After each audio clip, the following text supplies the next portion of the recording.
Halo teman-teman, selamat datang di video animasi kami. Hari ini kita akan mengenal lebih dekat, yakni penyakit yang paling sering mengancam jiwa manusia, yakni penyakit jantung koroner.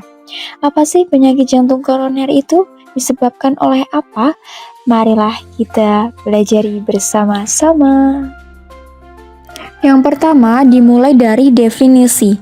Definisi penyakit jantung koroner adalah kondisi kronik akibat penyempitan arteri koroner yang disebabkan oleh arteriosklerosis, yaitu penumpukan lemak, kolesterol, kalsium, dan komponen seluler pada dinding arteri.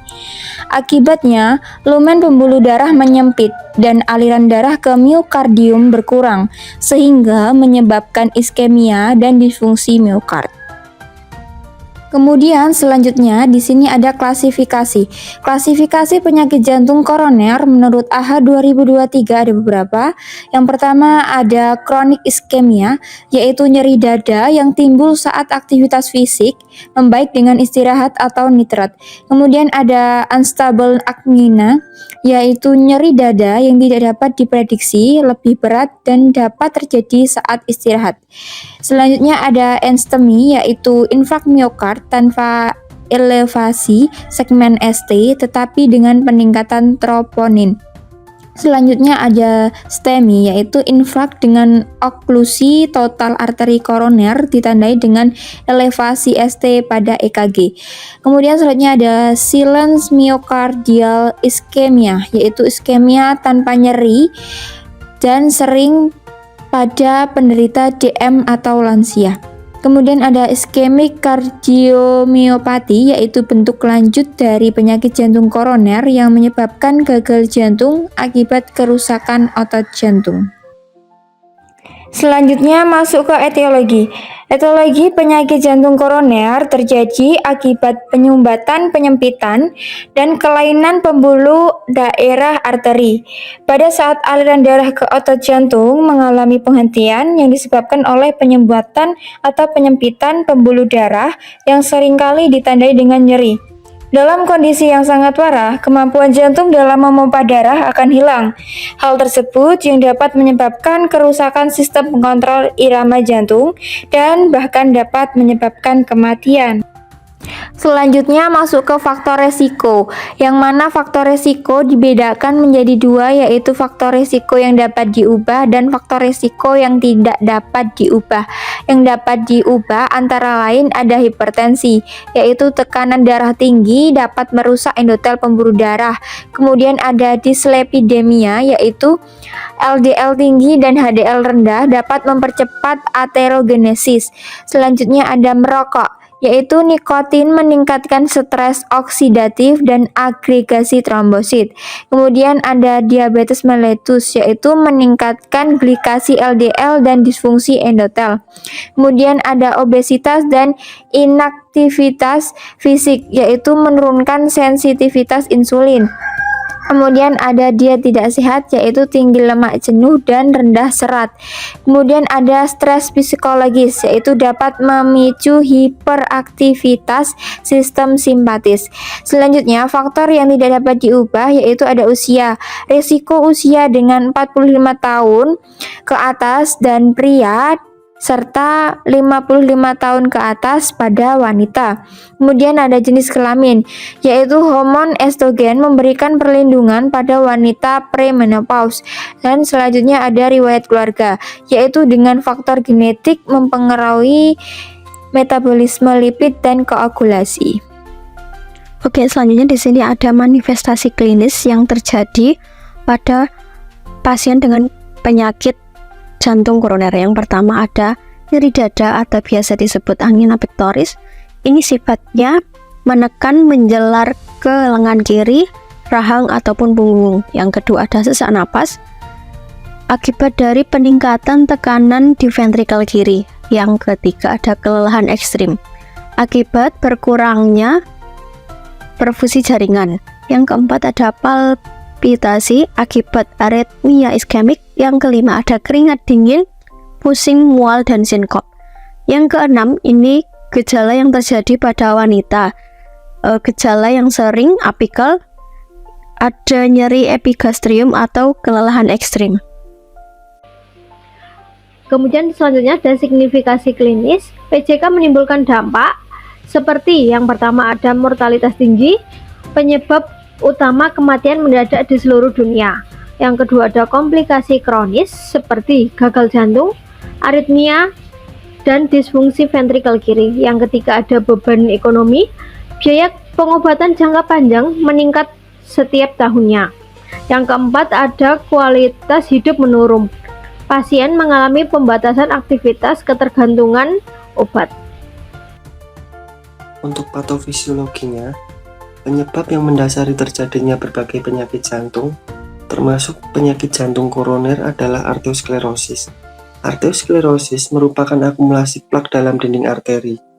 Arteriosklerosis disebabkan oleh kelainan metabolisme, lipid, koagulasi darah, dan keadaan biofisika serta biokimia dinding arteri. Fibroblast di area tersebut merespon dengan memproduksi kolagen dan sel otot polos. Berproliferasi bersama-sama membentuk lesi kompleks yang disebut plak. Plak terdiri atas sebagian besar kolesterol, trigliserida, fosfolipid, kolagen, dan sel otot polos. Plak mengurangi ukuran lumen pada arteri yang terserang, mengganggu aliran darah. Selain itu, plak dapat menyebabkan uklus, menyebabkan pembentukan trombus yang dapat menyumbat pembuluh darah secara kompleks. Oke, di sini selanjutnya ada pathway penyakit jantung koroner. Nah, di sini dimulai dari arteriosklerosis, trombosis, konstruksi arteri koronaria menyebabkan aliran darah ke jantung menurun sehingga oksigen dan nutrisi menurun pada jaringan miokard, terjadi neurose lebih dari 30 menit, menyebabkan suplai dan kebutuhan jantung miokard menurun, sehingga di sini menyebabkan ada dua kejadian. Yang pertama, di sini ada metabolisme anaerob dan ada seluler hipoksia. Di sini kita bahas untuk metabolisme anaerob. Nah, menimbulkan timbunan asam laktat yang meningkat sehingga menyebabkan masalah keperawatan, kerusakan pertukaran gas. Kemudian dari timbunan asam laktat yang meningkat tadi menyebabkan kelelahan dan menyebabkan intoleransi aktivitas. Nah, dari timbunan asam laktat yang meningkat tadi dapat menyebabkan nyeri. Nah, nyeri di sini juga dapat menimbulkan rasa cemas. Nah, tadi kita selanjutnya masuk ke seluler hipoksia. Nah, di sini integritas membran sel berubah sehingga menyebabkan kontraktilitas menurun dan menyebabkan masalah berupa penurunan curah jantung. Dari kontraktilitas menurun tadi juga menyebabkan COP turun dan menyebabkan masalah keperawatan, gangguan perfusi jaringan. Nah, dari kontraktilitas menurun tadi menyebabkan kegagalan pompa jantung sehingga menyebabkan gagal jantung dan menyebabkan masalah keperawatan, resiko kelebihan volume cairan. Selanjutnya ada kelompok resiko. Skor resiko seperti Framingham Risk Score, skor 2 ESC 2023, dan GRACE digunakan untuk menilai resiko 10 tahun terhadap kejadian fatal PJK. Kelompok beresiko tinggi mencakup 3 diantaranya. Yang pertama, ada pria lebih dari 45 tahun dengan LDL lebih dari 160 mg per desiliter. Yang kedua ada wanita postmenopause dengan hipertensi dan obesitas. Dan yang terakhir ada pasien diabetes lebih dari 10 tahun. Selanjutnya ada tren dan isu terkini. Diantaranya yang pertama ada peningkatan prevalensi di usia muda. Yang kedua ada obesitas dan diabetes global menjadi pendorong utama. Yang ketiga ada inovasi terapi gen dan antiinflamasi. Yang keempat ada kesenjangan akses perawatan di negara berkembang. Yang kelima ada pemanfaatan teknologi digital, aplikasi deteksi dini, telekardiologi, dan wearable ECG. Selanjutnya ada distribusi geografi. Data global menunjukkan 3 diantaranya. Yang pertama ada PJK menurun di Eropa Barat, tetapi meningkat di Asia Selatan dan Asia Tenggara. Yang kedua ada di Indonesia. Urbanisasi meningkatkan resiko karena perubahan diet dan stres. Yang terakhir, wilayah dengan akses rendah terhadap layanan jantung (PCI) memiliki mortalitas lebih tinggi. Baik, selanjutnya pengendalian penyakit jantung koroner. Yang pertama, pendekatan populasi. Berikan kampanye berhenti merokok dan juga promosi gizi seimbang. Yang kedua, pencegahan primer dengan screening kolesterol dan tekanan darah rutin. Yang ketiga, pencegahan sekunder, berikan terapi farmakologis dan rehabilitasi jantung. Yang terakhir, pendekatan kebijakan. Peningkatan infrastruktur layanan jantung di rumah sakit di setiap daerah. Selanjutnya penata laksanaan secara farmakologi menggunakan aspirin 75-150 mg per hari sebagai antiplatelet, lalu statin intensif, contohnya atorvastatin 40-80 mg dengan menggunakan beta blocker dan ACE inhibitor, nitrat untuk mengurangi nyeri angina, PCSK9 inhibitor untuk LDL refraktor. Lalu penata laksanaan kedua, intervensi reperfusi. Yang pertama PCI, angioplasti dan CABG bypass. Lalu terapi trombolitik bila PCI tidak tersedia. Yang terakhir dengan rehabilitasi jantung dengan menggunakan edukasi gaya hidup sehat, latihan fisik, kontrol emosi, dan dukungan psikososial. Lalu kita masuk ke asuhan keperawatan teori. Mulai dari pengkajian, ada apa aja pada pengkajian? Yang pertama ada identitas pasien. Identitas pasien terdiri dari nama, umur, jenis kelamin, agama, pendidikan, pekerjaan, alamat, serta hal penting untuk mengetahui resiko, gaya hidup, serta pendukung psikososial. Lalu yang kedua, pengkajian primer. Pengkajian primer ada keluhan utama, mulai dari nyeri dada mendadak, rasa tertekan, tertindih, atau terbakar, menjalar ke lengan kiri, rahang, punggung, atau epigastrium. Diikuti sesak napas dan keringat dingin. Lalu yang kedua ada keluhan saat pengkajian, mulai dari nyeri dada, PHRST, onset, progresivitas, intensitas. Lalu sesak napas pada aktivitas atau saat istirahat, rasa berdebar-debar, mual muntah, kelelahan, dan cemas. Masuk riwayat penyakit. Riwayat penyakit ada riwayat penyakit sekarang.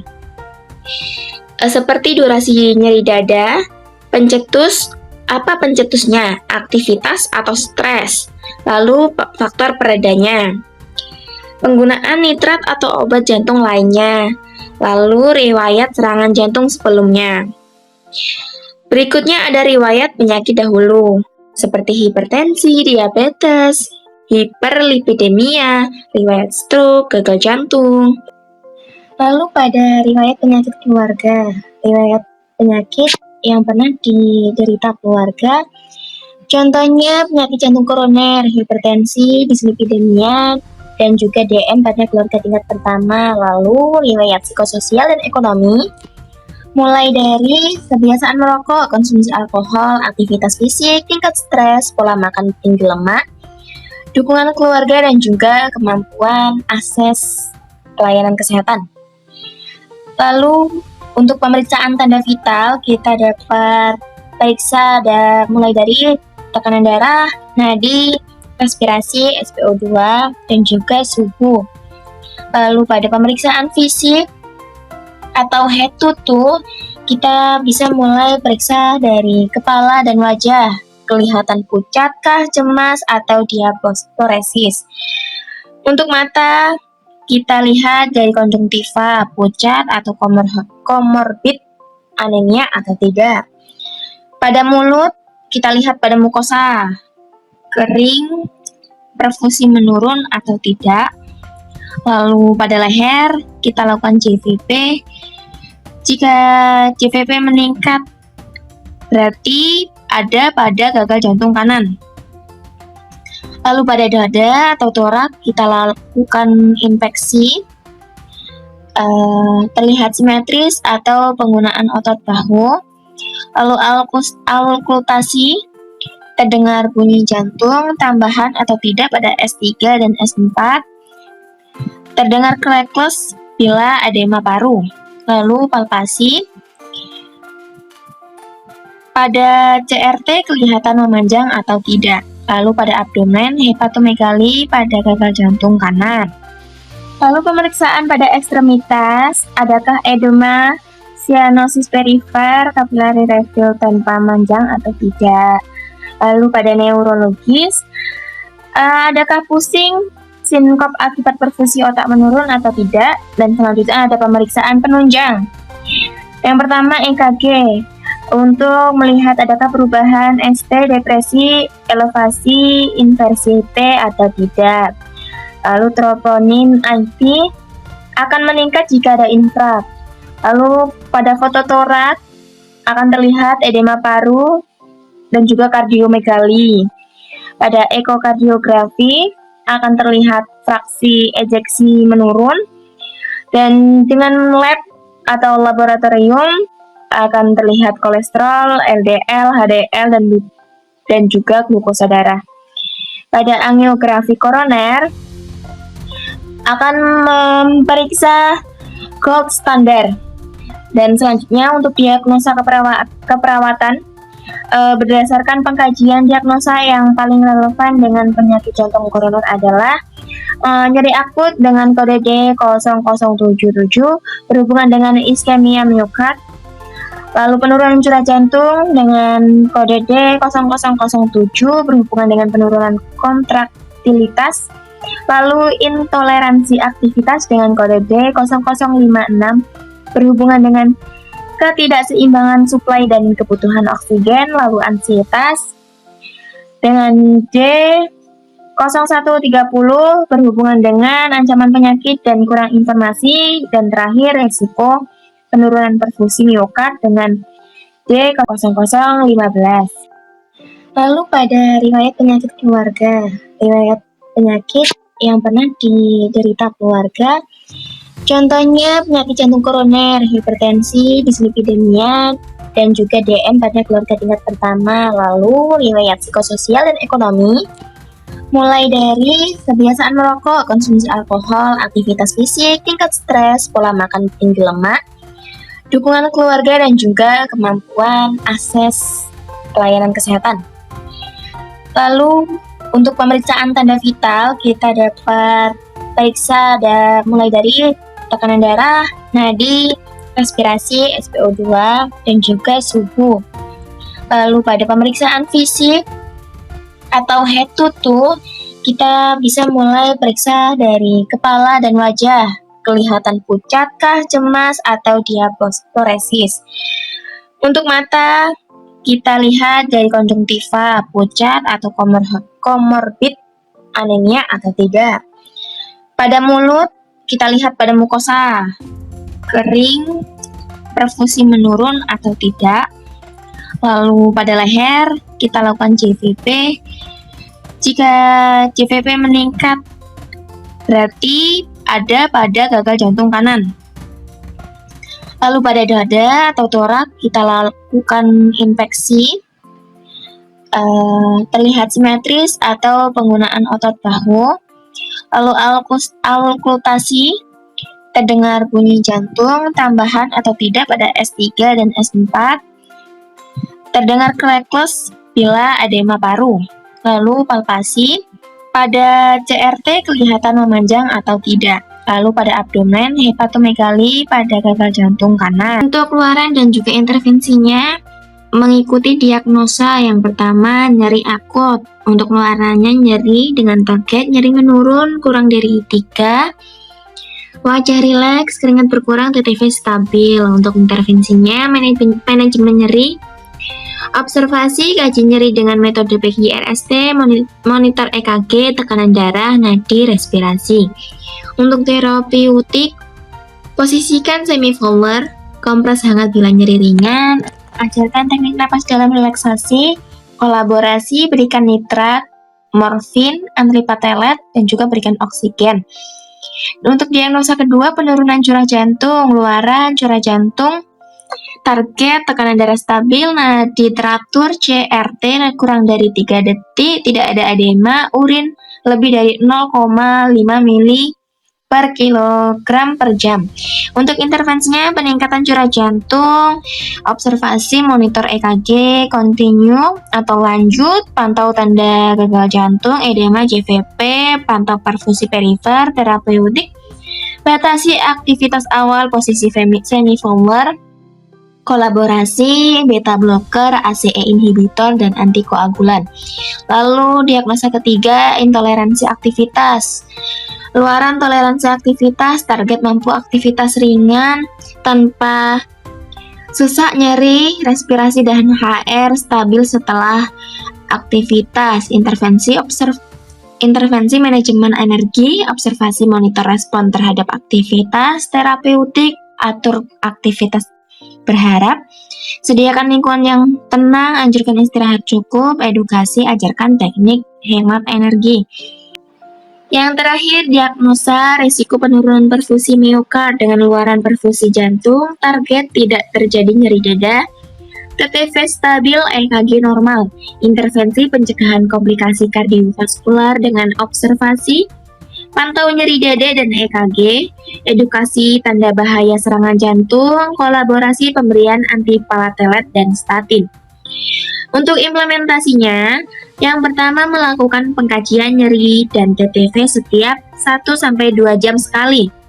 Lalu pemberian posisi semi-forward untuk mengurangi beban jantung, mengajarkan napas dalam untuk mengurangi kecemasan dan nyeri, melakukan pemantauan EKG secara berkala, memberikan edukasi gaya hidup sehat, contohnya berhenti merokok, diet rendah lemak. Lalu kolaborasi terapi farmakologis dengan pemberian nitrat, beta blocker, antiplatelet, dan ACE. Lalu memantau respon pasien terhadap tindakan.